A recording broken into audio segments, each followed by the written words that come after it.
안녕하세요. 9월 28일 토요일입니다. 자, 주말 여러분, 주말도 저랑 같이 하셔야죠. 어딜 가십니까? 오셨잖아요. 가야죠. 토요일, 일요일은 통치우죠. 야, 통치우죠. 제맛, 본맛, 와우.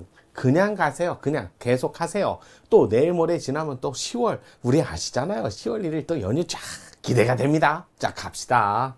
통치구조 10월을 맞이하기 전에 9월 28일 마지막 통치구조예요. 살펴볼게요. 자, 법무사 24년 문제인데요. 탄핵 소추 심판에 관한 통치구조. 요즘에 탄핵이 자주 발의되고, 그러니까 탄핵이 이제 소추되고, 그러고 나서 결정이 아직까지 뭐 확실하게 탄핵된 경우는 없었어요. 그런데 그런 게 많이 나오고 있으니까 그래도 준비를 하시는 게 맞을 것 같아요. 그러더니 법무사 문제에서는 나왔잖아요. 자, 볼게요. 탄핵. 자, 일단은 헌법 65조죠. 65조. 자, 국회는 소추기관이에요. 소추기관. 국회는 소추기관이고, 따라서 헌법. 자, 일단은 111조에 보니까 탄핵 판단, 탄핵 심판 절차가 여기 마련돼 있다. 절차는 헌법재판소에서 한다. 헌법재판소에서. 자, 일단은 국회에서 소추기관인데 법제사법위원회. 자, 여기서 위원장이죠. 이분이 소추 담당자예요. 물론 국회 본회의에서 여기서 3분의 1 플러스 과반수 이상의 찬성을 얻어야 되는 경우가 있고, 과반수 플러스 자, 제적 3분의 2 이상의 찬성을 얻어야 되는 게 있죠. 여기 이분들은 헌법 65조 중에 이분은 대통령이고, 나머지 기타라고 표현을 할게요. 기타에는 헌법의 65조에 써 있는 분들이 있고, 나머지 법률에 써져 있는 분, 그러면서 이거는 좀 암기하셔야죠. 여기 대통령 있으니까 국국, 행안법, 중감감. 자, 대통령은 과반수 3분의 2 이상 찬성. 거기다가 자, 요 나머지 분들은 3분의 1 과반수 이상의 찬성.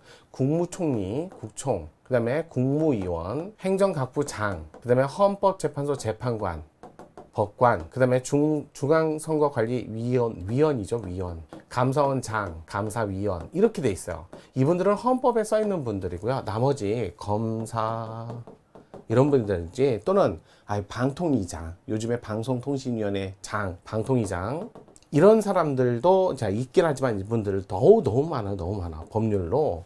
자, 그러면서 여기서 소추 결정을 하면 그러면 소추 담당자인 법제사법위원장이 헌법재판소의 소추를 담당합니다. 그러면 헌법재판소에 소추를 하면 정본이 송달되고, 정본이 송달되면 부본을 복사본이라고 하죠. 부본. 요 부본을 이제 당사자가 속한 소속기관장, 또 중선이 이렇게 보고를 합니다. 이렇게 갖고 중선이라기보다는 어차피 탄핵 소추 절차 중선이가 아니죠. 당사자 소속기관장 이렇게 해가지고 이렇게 해갖고 탄핵 소추 절차에 들어갔다고 알려주는 거죠. 특히 당사자에게 부본이 송달되면 별도의 가처분 절차를 진행하지 않아도 절차 진행이 없어도 송달 즉시 권한이 정지되죠. 이렇게 된다는 거. 별도의 가처분 절차 진행을 할 필요가 없어요. 가처분은 직권 또는 신청으로 하지만 이런 직권 신청으로 하는 가처분 절차 진행 없이 그냥 송달 즉시 권한이 정지됩니다. 다만 권한쟁의하고 정당해산 요거는 좀 다르죠. 정당해산하고 권한쟁의 판단은 여기는 가처분 신청을 따로 하셔야 돼요. 가처분 신청과 직권을 절차를 진행을 따로 하셔야 돼요. 진행이 필요합니다. 그렇기 때문에 약간 달리 이거는 헌법에 65조에 규정이 있으니까요. 그래서 7인 이상이 출석을 하시고 6인 이상이 찬성을 하시면 그러면 헌법재판소 권한 정지 상태에서 자, 탄핵이 결정되죠. 그러면 이제는 완성적으로 직이 파면되는 거예요. 파면.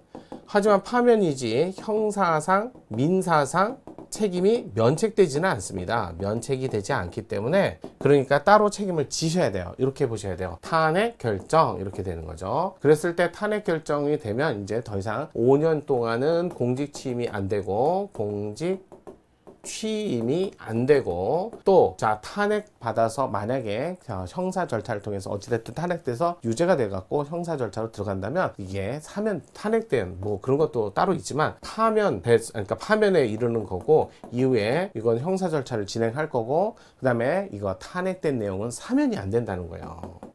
근데 이게 뭐 구속력이 있거나 그러지는 않죠. 대통령이 통칭이니까. 결국 박근혜 대통령은 사면까지 됐으니까요. 자, 이렇게 해가지고 탄핵 결정이 됐으면 이런 식으로 좀 절차 진행을 하고 다만 판례가 최근에 있었던 판례가 자, 법관에 관한 탄핵 사건에서 탄핵 사건 자, 요거 21년도에도 있었고요. 21년도 탄핵 사건에서 탄핵 중에 임기가 중에 임기가 도가 돼가지고 결국 임기가 넘어서 이 사람이 이제 직을 더 이상 행할 수 없게 된 거죠. 직이 아니죠. 직을 행할 수 없게 됐을 때 그러면 더 이상 판단을 할 필요가 없어요. 어차피 직이 있어야 공직 파면이 되는데 공직 파면이 안 되잖아요. 공직 파면이 불가능하게 됐기 때문에 소의 이익이 없는 거죠. 이익이 없다 해서 그래서 부적법 각하됐다는 판례가 요게 이제 21년도에 판례가 있었다는 것도 최근에도 자 진행 중에 직이 끝나면 임기가 만료되면 그러면 더 이상 공직 파면이 될 수 없으니까 부적법 각하라는 거 꼭 암기해 두시면 좋을 것 같습니다. 오늘도 그 문제예요. 그냥 기본적인 내용 문제. 자 그러면서 자 탄핵을 하려면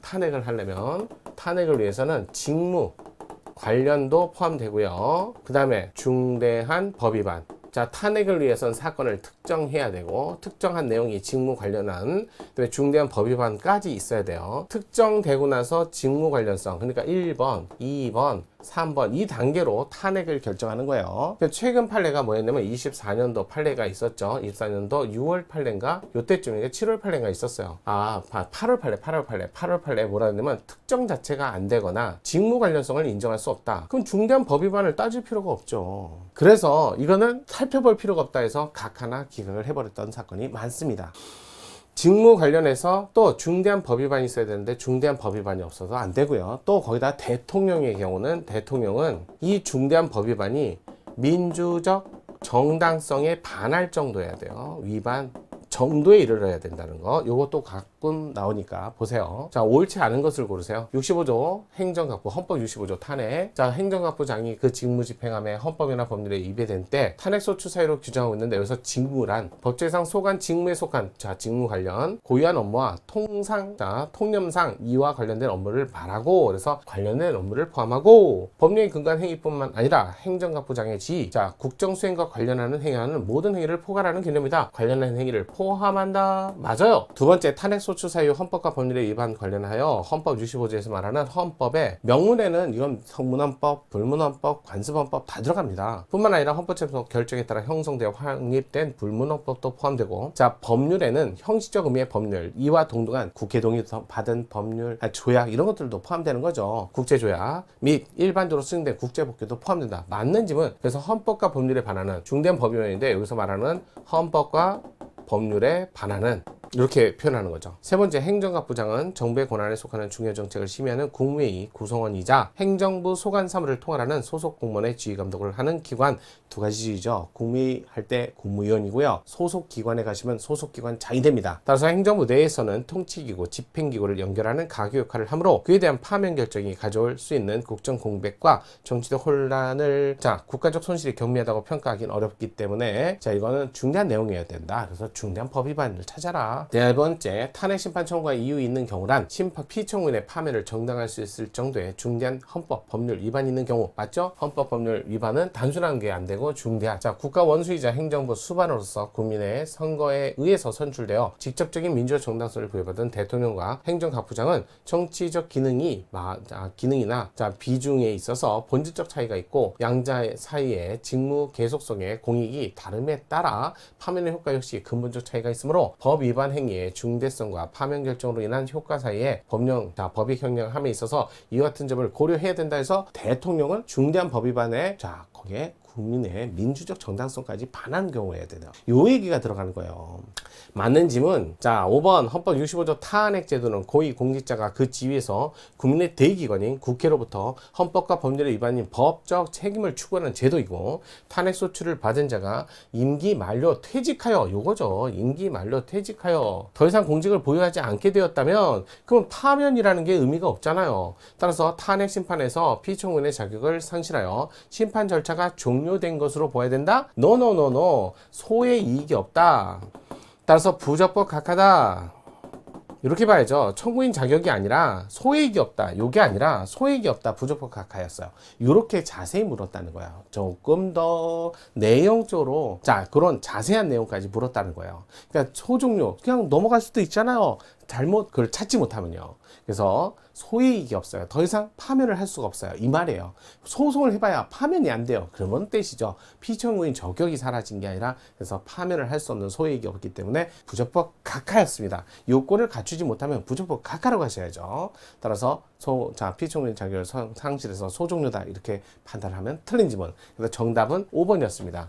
자 내용이 많죠. 글도 길죠. 법무사. 자 통치구조 문제가 좀 어렵게 나왔다라고 볼 수 있습니다. 내려오다가 지실 수 있으니까요. 끝까지 정리 잘 하시고요. 내일도 통치구조 1을 갑시다.